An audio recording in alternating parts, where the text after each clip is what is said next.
What if the greatest Viking leader wasn't defined by strength, but by a mind sharper than a sword? Ivar the Boneless, born with a debilitating condition, rose to command an army that would shake England to its core. How did a man marked by weakness become one of the most feared warriors in history? In 865 AD, a Viking army led by Ivar invaded England with one goal: conquest. But Ivar's genius wasn't in the fight, it was in how he waged it.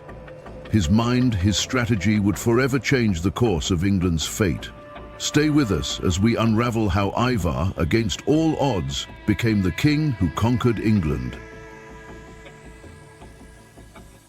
In the 9th century, Europe stood on the edge of a new era. The Viking Age was in full force, a time when the horizon was filled with the sails of longships and the shores of Britain trembled under the constant threat of raids. A world consumed by conflict, ambition, and survival, where Viking clans, driven by a desire for conquest and riches, expanded their territories like wildfire. The land that would become England was a fractured patchwork of kingdoms, weak, divided, and ripe for invasion. At the heart of this chaos was a man whose name became legendary, not just for his ferocity, but for his cunning. Ragnar Lothbrok, a Viking chieftain whose exploits spread across the known world. His raids were the stuff of sagas, tales whispered in the mead halls. But Ragnar's true legacy wasn't just in the land he conquered, it was in the sons he left behind. One of those sons was Ivar, a figure whose story would haunt the pages of history. Born to a father known for his fearlessness, Ivar's path was set in the shadow of greatness. But unlike his brothers, who were often celebrated for their warrior prowess, Ivar's legacy was carved through a different medium: his mind, his leadership, and his relentless ambition. Ivar was called the Boneless. Some say it was a condition that left him physically weak, unable to stand tall like other warriors. Others suggest that it was a condition that kept him from being able to fight on the front lines in the way his brothers could. And yet from this weakness, Ivar forged an indomitable will. A warrior not defined by his body, but by his ability to strategize, lead, and inspire. The question that echoes through history is this: how did a man who was physically frail rise to become one of the most feared Viking leaders of all time? The answer lies in the Viking world itself. As the sons of Ragnar grew older, the fractured kingdoms of Britain provided the perfect stage for a new kind of warfare. England, with its constantly shifting alliances and weak leadership, became a target for the Viking invaders. The Anglo-Saxon kings were ill-prepared for what was about to come. In the north, the Vikings had already begun to establish footholds, raiding and looting with ruthless efficiency. The infamous Great Heathen Army, a massive force of Viking warriors, had begun its march toward the heart of England in 865 AD. This was no longer about small skirmishes or coastal raids. This was full-scale invasion. And at the helm of the Great Heathen Army was Ivar the Boneless, ready to leave his mark on the pages of history. Ivar's story begins not in the quiet of a peaceful home, but in the heart of a world at war. A world where Viking raids and conquests shaped every facet of life. Born into the legendary family of Ragnar Lothbrok, Ivar's youth was steeped in the chaos of his father's battles and the legacy of his mother Lagertha, a warrior shield maiden known as much for her own fierce reputation as for the son she raised. From the moment of his birth, Ivar was bound to greatness, or so it seemed, but not in the way one might expect. His early years were marred by a mysterious affliction, something that kept him from walking or standing like the other children in his village. Boneless, they called him, a name that echoed both in pity and fear. The cause of his condition remains debated by historians, but one thing was certain: it set him apart. Unlike other Viking warriors who measured their worth by their strength, Ivar's worth would be measured by his mind, his cunning, and his sheer will. Yet, even with this difference, there was no sign of the weakness one might expect.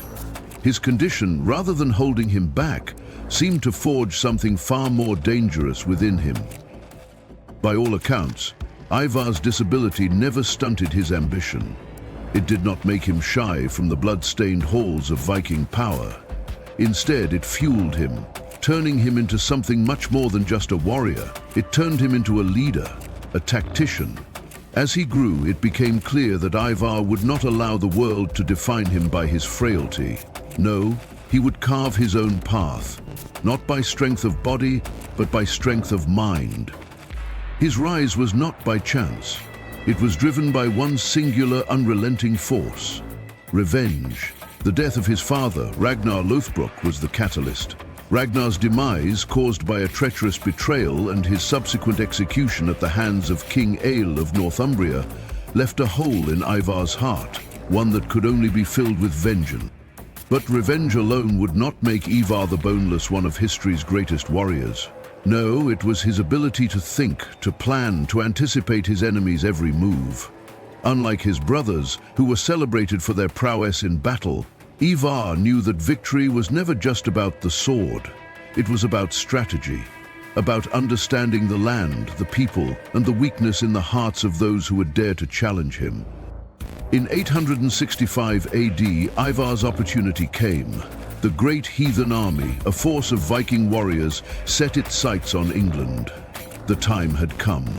Under Ivar's leadership, this massive Viking invasion would strike at the heart of the Anglo-Saxon kingdoms, and the course of history would never be the same. But the story of how Ivar took command was not one of mere chance. It was a story of cold calculation, a deliberate play for power and revenge. As he led his brothers and his men across the seas, Ivar did not just fight to avenge his father's death. He fought to prove that nothing, not even his own body, could stand in his way. From the moment his feet touched English soil, he wasn't just the son of Ragnar Lothbrok. He was a force in his own right, determined to leave a legacy that would be felt for centuries. His brilliance on the battlefield would soon be known across Europe, but before he could claim victory, Ivar had to overcome a far greater enemy: his own limitations. The year was 865 AD. The Viking Age had reached its peak, and with it a storm of steel and fire.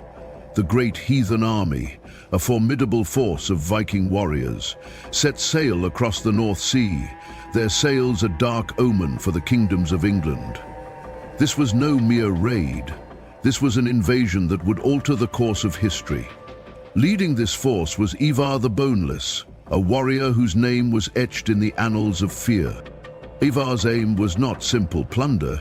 He had come to conquer. The English kingdoms, divided and weak, stood little chance. The Great Heathen Army struck first in Northumbria, taking the city of York in 866 AD, a key stronghold in the north. York was more than just a city.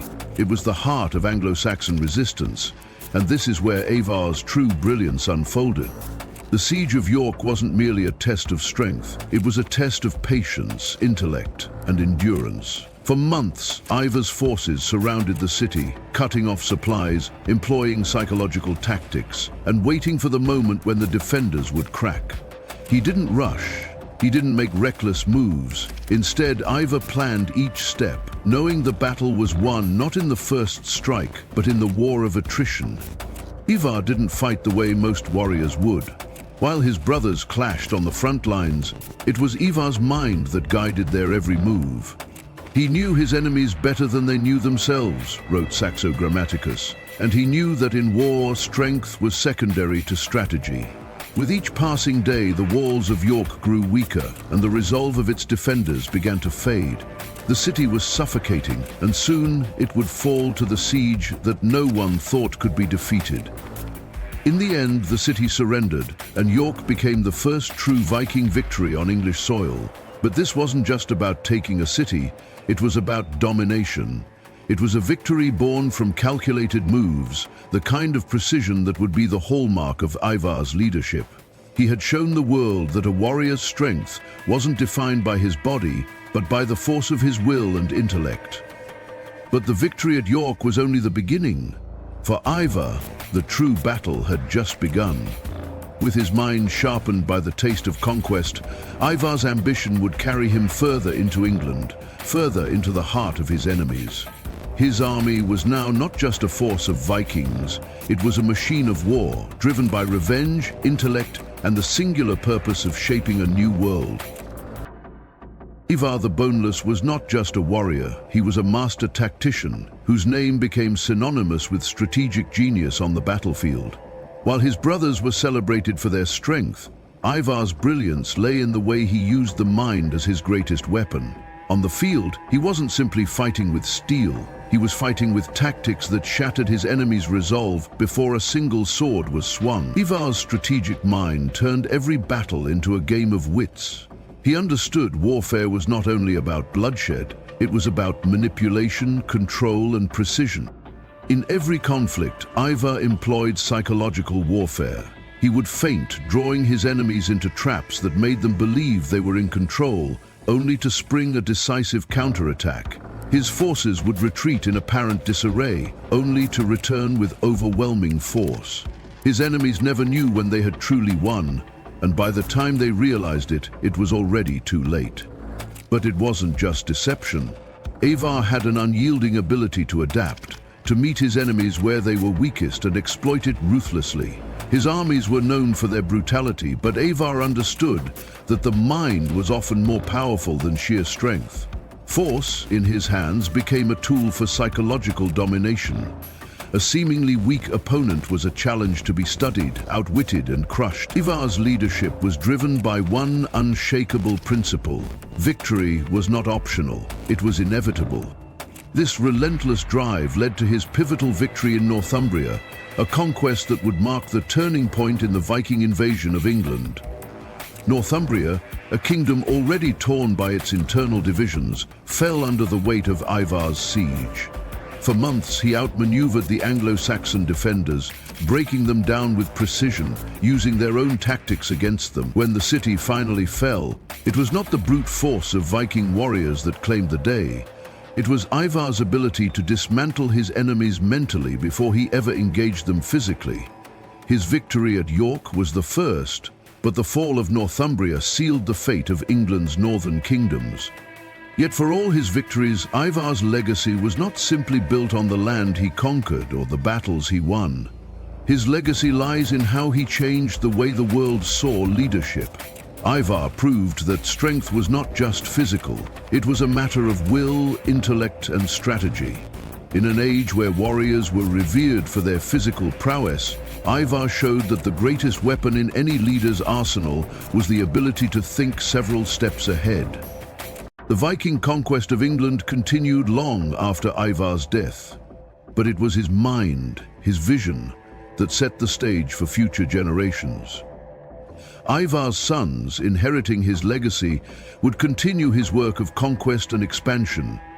His military tactics and strategies would influence Viking warfare for generations to come. But Ivar's true legacy was not just in his military might, it was in how he inspired a whole generation of leaders to rise, not by their physical strength, but by the force of their intellect and will.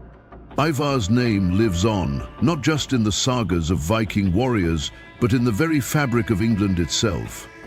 The settlements, the battles, and the territories that came after Ivar were shaped by his vision. But perhaps most importantly, Ivar's leadership proved that true strength isn't merely about power, it's about being able to shape the world around you, to use your mind as your weapon, and to leave behind a legacy that would echo through the ages. By the time Ivar the Boneless met his end, he had achieved what few could ever dream of. He had become a legend, feared by his enemies and respected by his allies. His name echoed through the halls of history, a symbol of Viking might and strategic genius. Yet despite the monumental legacy he left behind, the exact details of his death remain shrouded in mystery. Was he struck down in battle, or did his frail body simply give way after years of relentless war? Some say he was betrayed by his own men, others claim that illness took him. Nothing definitive remains, only whispers. What is certain, however, is that his death marked the end of an era where the Viking influence ruled the English landscape, with unchallenged ferocity. When Ivar fell, the Viking Age began its decline in England. It wasn't a swift collapse, nor was it the sudden end of Viking presence. It was a slow shift, a turning of the tide that no one could ignore. The power of the Great Heathen Army and its commander had laid the groundwork for the Viking settlements in England. But with Ivar's death, the leadership of the Vikings fractured. His sons and successors were not of the same caliber, and the Anglo-Saxon kingdoms, which had long been divided and weak, began to consolidate their strength. The once fragmented kingdoms of Wessex, Mercia, and Northumbria found new leadership, and the coordinated resistance against the Vikings began to take shape. Slowly, the Viking grip on England began to loosen. The raids, once devastating and unstoppable, became less frequent, and the once formidable Viking forces that had swept through England were gradually pushed back. Ivar's death was not the death of the Vikings in England. It was a signal that the age of their dominance was fading. The Anglo-Saxon kings began to forge a unified identity, bringing together disparate forces that had once been torn apart by their own infighting. With their newfound strength, they would go on to reclaim their lands, and the Vikings, while still present in parts of the British Isles, would no longer shape the destiny of England in the same way. Yet Ivar's impact on European history cannot be understated. His legacy lives on in the very fabric of English society. The Viking raids forced the Anglo-Saxons to evolve, to adapt, and to strengthen their kingdoms. Though the Vikings would continue to exert influence in England for decades, Ivar's death marked the beginning of the end. The turning point had come. The Viking Age was over, but Ivar's name, his cunning, his ambition, and his ruthless determination would remain etched in the annals of history. And though his empire faded, the lessons of his leadership would live on, shaping the future of European warfare and inspiring the generations that followed. Ivar the Boneless didn't just lead armies, he redefined what it meant to be a leader. In an era where strength was revered above all else, Ivar's rise to power was a stunning contradiction. A man who struggled physically, yet whose mind became the sharpest weapon on the battlefield.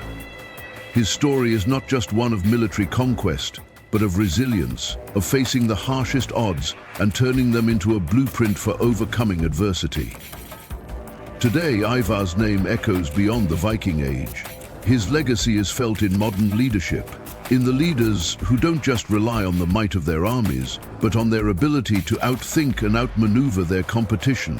Whether through historical documentaries, popular TV shows like Vikings, or leadership seminars, Ivar's journey teaches us that true strength isn't about power, it's about the will to keep moving forward, no matter the challenge. Ivar's rise proves that leadership is not about brute force, it's about adapting to the challenges at hand. While his brothers were revered for their physical prowess, Ivar's genius was in his ability to analyze, to manipulate situations in his favor, and to exploit the weaknesses of his enemies.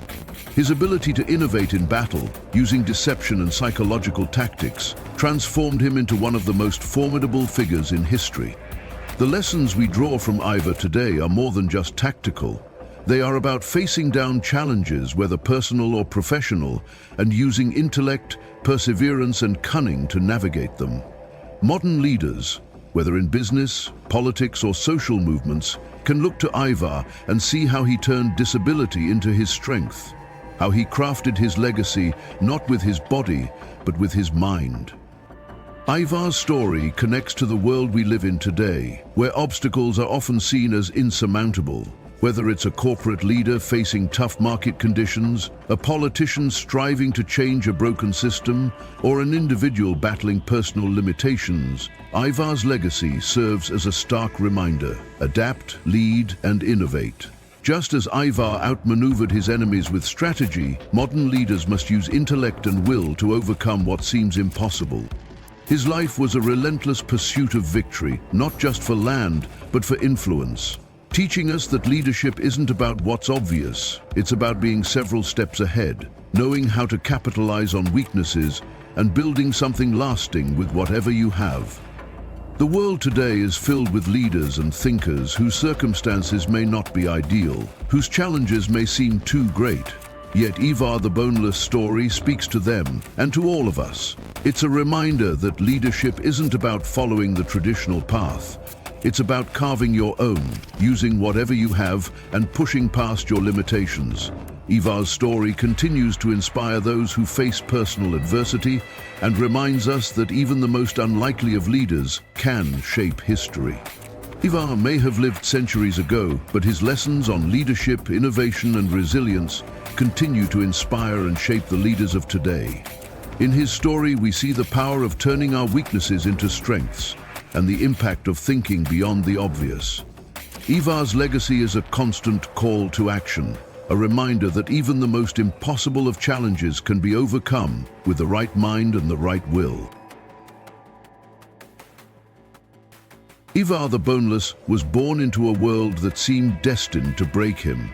A body that failed him, a condition that should have been his undoing. Yet, against all odds, he became one of the most formidable figures in Viking history. What does his legacy teach us? What does it say about overcoming the kind of adversity that would crush most of us? Ivar's life wasn't defined by his limitations, but by his will. His story is not just about Viking conquest or battle tactics. It's about resilience, about defying the very forces that sought to break him, about rising from the ashes of weakness to carve a name that would echo through history. And his story continues to inspire. Today, Ivar's leadership serves as a mirror for the world we live in, showing us that sometimes the most unlikely leaders are those who face the greatest adversity. So I ask you, how many of our own leaders, in business, in politics, or in our everyday lives, have overcome seemingly insurmountable obstacles to shape the world around them? We often look at our struggles and see only walls that seem too high, too thick to scale. But Ivar's story reminds us that the strongest leaders don't see walls. They see opportunities to climb higher, to adapt, and to push past what seems impossible. As we reflect on Ivar's legacy, let it serve as a lesson. Our challenges don't define us. It is how we rise above them that matters. How we use our limitations to fuel our fight, to forge new paths, to lead others to places they never thought possible. So, as you go forward, think about your own life. What obstacles are you facing? What challenges seem too big to overcome? Ivar's story is a reminder that every obstacle can be transformed into a strength, that leadership is not about what we're given, but what we create from it. If you enjoyed learning about this incredible Viking warrior, make sure to like, comment, and subscribe for more historical deep dives. Share your thoughts on Ivar's journey and how his story resonates with you today. Don't forget to ring the notification bell so you never miss an update on our next deep dive into history. Let's keep this conversation going. What's your story of overcoming adversity? We want to hear from you.